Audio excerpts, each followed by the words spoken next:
आप सभी का मैं स्वागत करता हूं और जितने भी लोग अब इस टाइम लाइव हैं, कल से जो जम्मू कश्मीर डोमिसाइल पॉलिसी जो कल से इम्प्लीमेंट हुई है और लगातार जिस चीज़ की बात हो रही थी, खास करके 370 ख़त्म हो जाने के बाद, कि काफ़ी लोगों को यहाँ पर अधिकार मिलेंगे, जिनके अंदर वेस्ट पाकिस्तानी रेफ्यूजीज़, जिनके अंदर वाल्मीकि समाज के लोग, महिलाएं जिनकी खास करके जम्मू कश्मीर से बाहर शादी हुई है, बाजीगर बस्ती के लोग, व इसके अलावा जो गोरखा समाज के लोग हैं, उनको अधिकार मिलेंगे। क्योंकि ये लोग काफ़ी देर से यहाँ पर, लेकिन इनको नौकरियों के अधिकार नहीं थे। जम्मू कश्मीर जो है 370 के चलते इनको नौकरियाँ नहीं दे पा रही थी, और अब जब डोमिसाइल लॉ यहाँ पर इम्प्लीमेंट हो चुका है, कल से ये पॉलिसी आ चुकी है, तो अब ये सब लोग भी यहाँ पर जो है नौकरी के हकदार हैं और इनका भी डोमिसाइल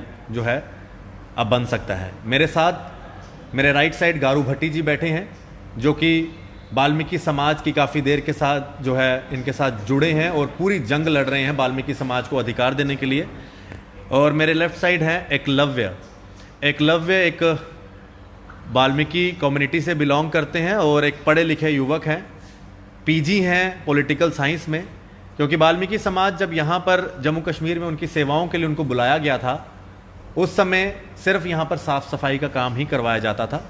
लेकिन इनके बच्चे इतने पढ़ लिख चुके हैं कि अब हर एक व्यक्ति यहाँ पर साफ़ सफाई का काम नहीं करेगा, उनकी भी कई सारी उनको भी नौकरियों के अधिकार हैं, जो अब डोमिसाइल लॉ इनको जो है नौकरी देगा। पहले मैं एकलव्य से ही शुरू करता हूँ। एकलव्य, पीजी किया हुआ है आपने पॉलिटिकल साइंस में, लेकिन नौकरियों का आपके पास कोई अधिकार नहीं था। डोमिसाइल लॉ आने से पहले और 370 से पहले आप लोगों के ऊपर क्या बीतती थी, जो खास करके जो पढ़े लिखे आपके वाल्मीकि कम्युनिटी के जितने भी युवा थे? देखिए, जो प्रॉब्लम थी वो बहुत ज़्यादा थी, चूँकि हम आगे पढ़ना चाहते थे। हमारे अभी भी कई युवा थे 370 एब्रोगेशन के से पहले, चूँकि वो निराश हो जाते थे। उनको ये लगता था कि हम पढ़ लिख कर करेंगे क्या, आखिर तो हमें सफाई की नौकरी ही करनी है। तो इसलिए काफ़ी परेशानियाँ थी, खास करके युवाओं में। अब मैंने भी जैसे पीजी की, मैं पहले पॉलिटिकल प्रैक्टिस करना चाहता था, लॉयर बनना चाहता था। जब मुझे पता चला कि मुझे पीआरसी प्रोड्यूस करना पड़ेगा प्रैक्टिस करने के लिए, तो फिर मैंने बीच में छोड़ दिया। तो मेरी सिस्टर ने भी एमकॉम की हुई है, तो उसको भी अभी काफ़ी परेशानी आ रही थी, चूँकि जॉब के लिए ही। तो इसलिए काफ़ी बहुत परेशानी थी।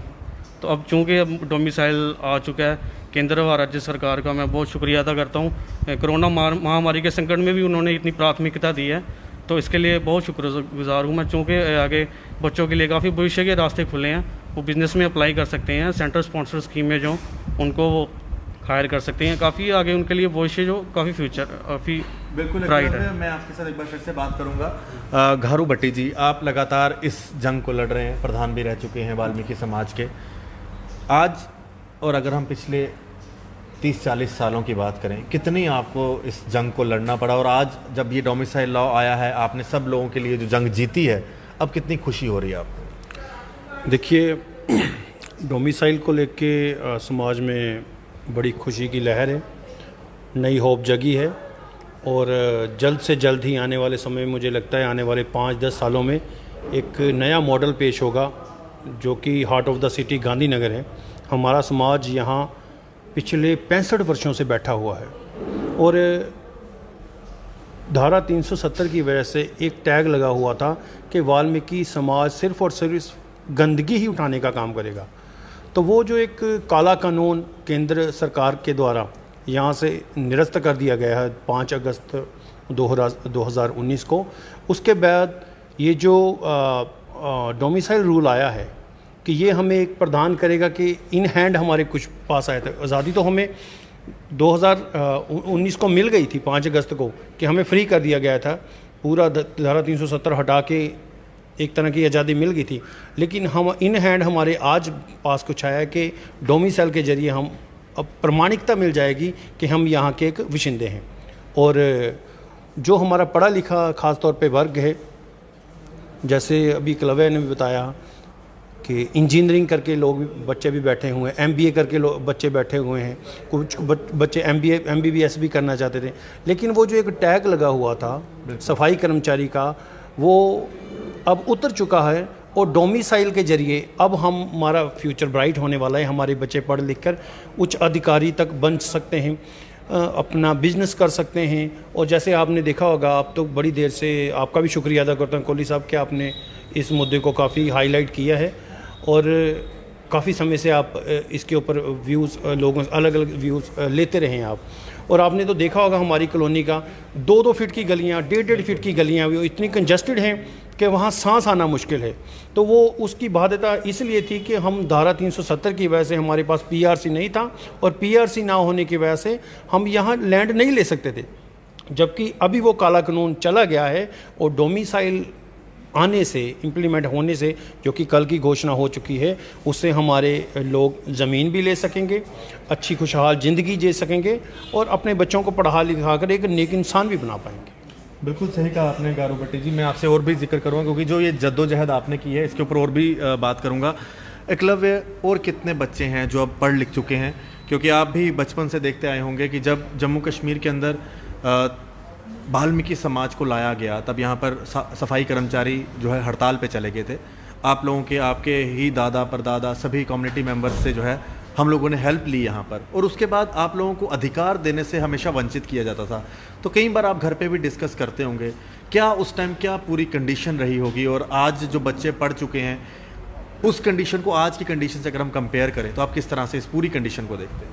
देखिए, मैंने पहले भी कहा, जैसे बहुत ही ख़राब हालात थे। क्योंकि मैं अपनी बात करूं तो मैंने कॉलेज करते करते मैंने स्कॉलरशिप के लिए भी अप्लाई करना चाहा था, लेकिन स्कॉलरशिप इसलिए मुझे नहीं दी गई क्योंकि मेरे पास पीआरसी नहीं था। तो इसलिए घर में तो काफ़ी परेशानियां थी, इनकम भी कम थी पापा की, तो इसलिए काफ़ी हमें परेशानियाँ हुई। तो काफ़ी देर से ये चल रहा है, बहुत मुश्किल हालात हैं। मतलब मैं आपके कम्युनिटी की एक बड़ा ही जेन्युइन इशू को भी रेज़ करना चाहूँगा। एक बच्ची राधिका जिसने सुप्रीम कोर्ट में भी पिटीशन दायर की थी, वो बीएसएफ में जाना चाहती थी लेकिन उसको इसीलिए निकाल दिया गया कि वो यहाँ की पीआरसी नहीं थी। इस तरह के पता नहीं कितने और केसेस थे। तो आज कितनी रिलीफ मिली होगी राधिका जैसी और बच्चों की जो आर्मर्ड फोर्सेज में भी जाना चाहती हैं और उनको इसीलिए निकाल दिया जाता है कि वो जम्मू कश्मीर के बाशिंदे नहीं हैं, हालांकि उनको यहाँ पर रहते हुए काफ़ी देर हो गई। ये बहुत खुशी की बात है राधिका जैसे और भी युवाओं के लिए। मेरी उनसे बात भी हो रही है, वो काफ़ी इस चीज़ को अच्छा मान रहे हैं कि जो केंद्र सरकार और राज्य सरकार ने ये जो कदम उठाया और इतनी जल्द, मतलब इतना महामारी के संकट में भी उन्होंने काफ़ी अपनी प्राथमिकता दी है इस चीज़ को, तो उनमें काफ़ी खुशी की लहर है। बिल्कुल सही कहा आपने एकलव्य। गारू भट्टी जी, काफ़ी जद्दोजहद आपने की इस पूरी इस लड़ाई के अंदर। कांग्रेस की भी सरकार रही सेंटर में, यूपीए 1 रहा, यूपीए 2 रहा, 10 साल का उन्होंने भी अपना कार्यकाल यहाँ पर पूरा किया। अब एनडीए 1 और एनडीए 2, एनडीए 1 जब आई तो मोदी सरकार ने पहले ही कह दिया था कि हम वेस्ट पाकिस्तानी रिफ्यूजीज़ हों, वाल्मीकि समाज हो, जम्मू कश्मीर के अंदर उनको हक दिलवाएंगे। आज हालांकि एनडीए 2 में आप लोगों को अधिकार मिले हैं, इस पूरी जद्दोजहद को आप किस तरह से देखते हैं और किन किन लोगों ने आपकी इस पूरे अधिकार लेने में मदद की? देखिए, क्योंकि जब हमें 1957 में यहाँ लाया गया और ये स्पेशल ऑर्डर निकाल के, सेक्रेटरी से स्पेशल ऑर्डर, क्योंकि यहाँ कुछ जो ऑलरेडी पहले से सफाई कर्मचारी थे वो स्ट्राइक पर चले गए थे, तो उनकी स्ट्राइक लंबी खिंची, जिसके कारण आउट ऑफ द स्टेट से हमें लाया गया। अमृतसर और गुरदासपुर डिस्ट्रिक्ट से हमारे लोगों को यहाँ लाया गया सफाई कर्मचारी का काम करने के लिए। तो जैसा कि गवर्नमेंट ने बोला था कि हम आपको हर सुविधा देंगे, और हमारे लोग अनपढ़ थे, हर सुविधा मीन्स के रोटी पानी और मकान देंगे, वो उन्होंने दिया भी। आज देखिए, आज पोश इलाके में करोड़ों रुपए की ज़मीन पे हम बैठे हुए हैं, लेकिन आज भी हमारे पास इसके राइट्स नहीं हैं। आज हमारे पास इसका कोई कागजात नहीं है कि हम जिस जगह पर बैठे हुए हैं। गवर्नमेंट ने हमारे साथ धोखा किया, हमें लाया, हमें नौकरियां दी, मकान भी पक्के बना के दिए, लेकिन उसका कब्जा जो है हमारे हाथ नहीं दिया उन्होंने। ठीक है। और उससे भी बड़ी एक चीज़ है कि पीआरसी, हमारे बुजुर्ग अनपढ़ थे बेचारे, उनको पता नहीं था पीआरसी कौन सी बला है, तो उसी के चलते पीआरसी ना होने की वजह से आज ये खमियाजा भुगतना पड़ रहा है कि बच्चे पढ़े लिखे होकर भी उनको झाड़ू की नौकरी करने पे मजबूर किया जाता है। और ऐसा नहीं है कि सर कोहली साहब के आज ही हमने संघर्ष किया है। हमारे बुजुर्ग जो थे, जितना उनको धीरे धीरे नॉलेज आई, उन्होंने अलग अलग टाइम पे जो रियासत के जो सीएम थे उनको मेमोरेंडम वगैरह भी दिए। वो मेरे पास रिकॉर्ड पड़ा है कि उन्होंने जितनी उनको समझ थी, और ख़ास तौर पे इतनी समझ थी कि वो बेचारे रेवेन्यू मिनिस्टर तक जाके उनको रिमाइंडर उन्होंने बार बार दिया कि हमें यहाँ ये अधिकार नौकरियों में दिए जाएं, हमारे ये जो पढ़े लिखे बच्चे कम से कम इनका सोचा जाए, या स्टेट सब्जेक्ट प्रोवाइड किया जाए, या इनको किसी तरीके की रिलैक्सेशन दी जाए। लेकिन जैसा कि आपने कहा, कांग्रेस की सरकार भी रही और एनसी की सरकार भी, यहाँ स्टेट की अगर बात करूँ तो किसी ने तवज्जो नहीं दी, और यही सोचते थे कि इनका क्या है, जैसे बिहारी आते हैं ये भी आए हैं। लेकिन बिहारियों में या उन्होंने हैं तो सारे मानवी, लेकिन जो लेबर खुद आती हो और जो किसी को इनवाइट किया जाता है, और डॉक्यूमेंट्री हमारे पास तो इसके बाकायदा प्रूफ हैं, हमने आरटीआई लगा के म्यूनसिपल कॉर्पोरेशन में हमें एविडेंस मिला है कि इतने बंदों को 272 बंदों को वहाँ से लाया गया है और नौकरी दी गई है। और ख़ुद बुला के हमें इतना बड़ा इन्होंने मजाक किया, हमें यूं ही समझा एक कूड़ा उठा, जैसे कचरे को हम यूं ही समझ लेते हैं, और कचरा उठाने वाले को भी यूं ही समझा गया है। और जैसे मैं आपको बताऊं कि एक 2008 में गुलाम नबी आज़ाद साहब जब सीएम थे, तब भी हमने एक बहुत बड़ा यहाँ प्रोटेस्ट किया था 2008 में। उसके हमारे प्रधान थे अखिल भारतीय वाल्मीकि महापंचायत के दर्शन रतन रावण जी, उनकी अगुवाई में हमने यहाँ एक बड़ा तगड़ा प्रोटेस्ट किया था। तो उसमें ये हमने मांग रखी थी कि हमें स्टेट सब्जेक्ट प्रोवाइड किया जाए या रिलैक्सेशन दी जाए, लेकिन उसका भी कोई असर नहीं लगा।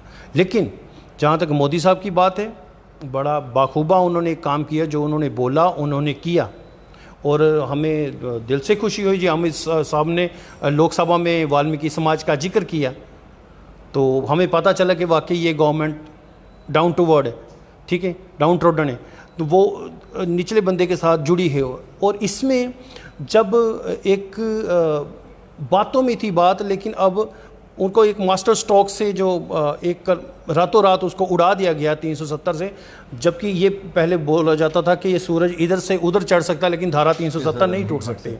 तो वो मोदी साहब ने करके दिखाया, अमित साहब ने करके दिखाया है, और बाखूबी इसमें वाल्मीकि समाज का भी योगदान रहा है, रेफ्यूजी समाज का भी योगदान रहा है, गोरखा समाज का भी योगदान रहा है।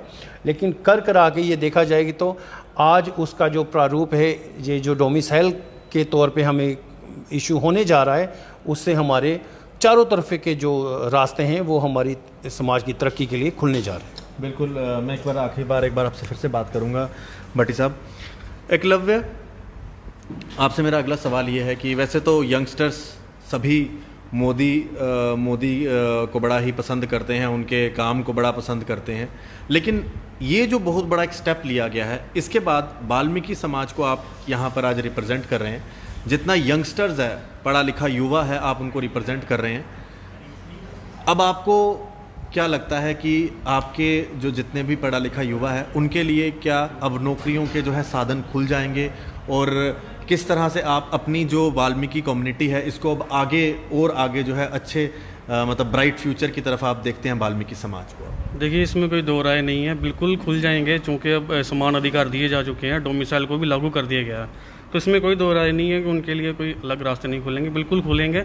और वो हर जगह हर फील्ड में अब जा सकेंगे, चाहे वो बिज़नेस की फील्ड में हो, चाहे एम्प्लॉयमेंट में हो, चाहे किसी भी चीज़ में हो, तो उनके लिए रास्ते खुले हैं। वो काफ़ी खुशी जाहिर कर रहे हैं युवा इस चीज़ को लेकर।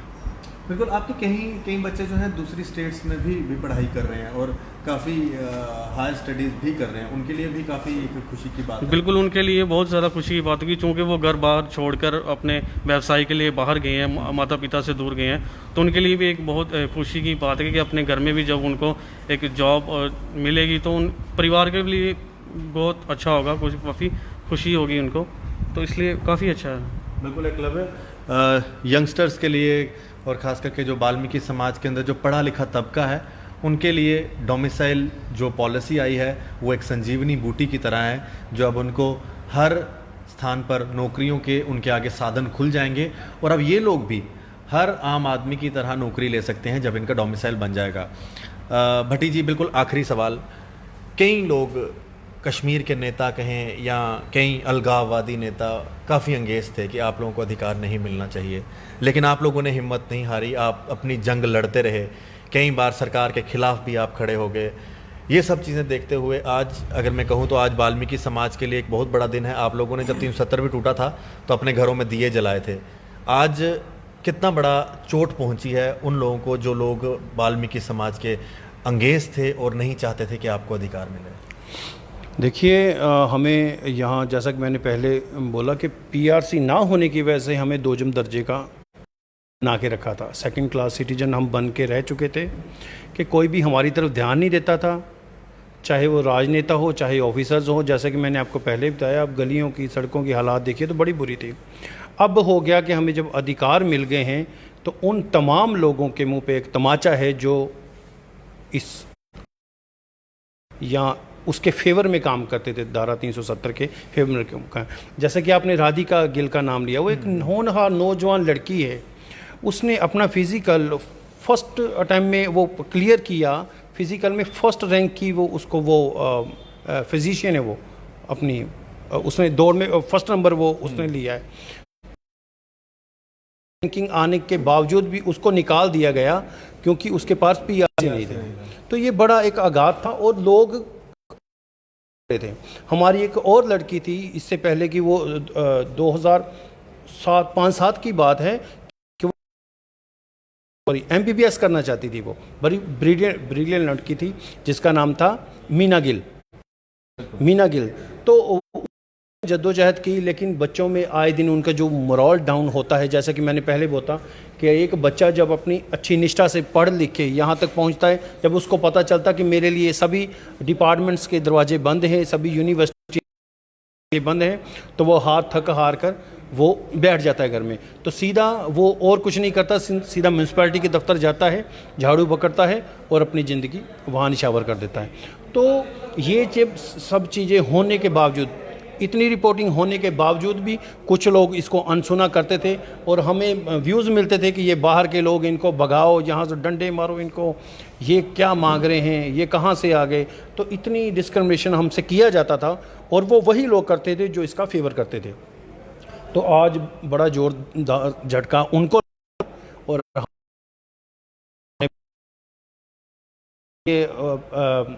अच्छे नागरिक होने पे हमें गर्व है और उन सरकारों का मैं शुक्रिया अदा करता हूं जिन्होंने पूरी निष्ठा अपनी जताई, हमें भी हमारा हक दिलाया और कोटि कोटि नमन है उनको। सर मैं अब क्या बोलूं। बहुत बहुत शुक्रिया भट्टी जी बात करने के लिए।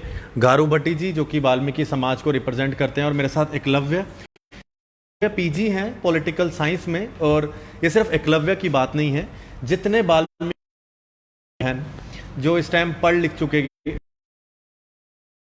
तो एक पढ़ाई में भी अव्वल दर्जे पे जो है वहाँ पर डिग्रीज ले रहे हैं। तो वो बच्चे जो महरूम थे नौकरियों के, जम्मू नौकरियाँ मिली हैं और अब उनको नौकरी मिलने के लिए डोमिसाइल मिलेगा और डोमिसाइल मिलने के बाद ये अप्लाई कर सकते हैं, चाहे वो आर्म्ड फोर्सेस हो चाहे वो कोई भी सेक्टर हो। और राधिका गिल को भी मेरी तरफ से मुबारकबाद। और राधिका गिल जैसी और बच्चियों के लिए भी जो आर्म फोर्सेस में जाना चाहती हैं, बीएसएफ, आर्मी, पुलिस, लेकिन पीआरसी की वजह से उनको वहां पर नहीं जाने दिया जाता था। अब वाल्मीकि समाज के लिए एक बड़ी ही खुशखबरी की बात है। मैं सभी को मुबारकबाद दूंगा, वाल्मीकि समाज, वेस्ट पाकिस्तानी रेफ्यूजीज, गोरखा समाज, महिलाओं को और इसके अलावा बाजीगर बस्ती के लोगों को, जो लोग लगातार जद्दोजहद कर रहे थे अपने हकों के लिए। देखते रहें जेके मीडिया। नई जेके डोमिसाइल पॉलिसी 2020 इंप्लीमेंट हो चुकी है। आशीष कोहली, कैमरामैन अशोक चरोत्रा जी के साथ जेके मीडिया के लिए जय हिंद।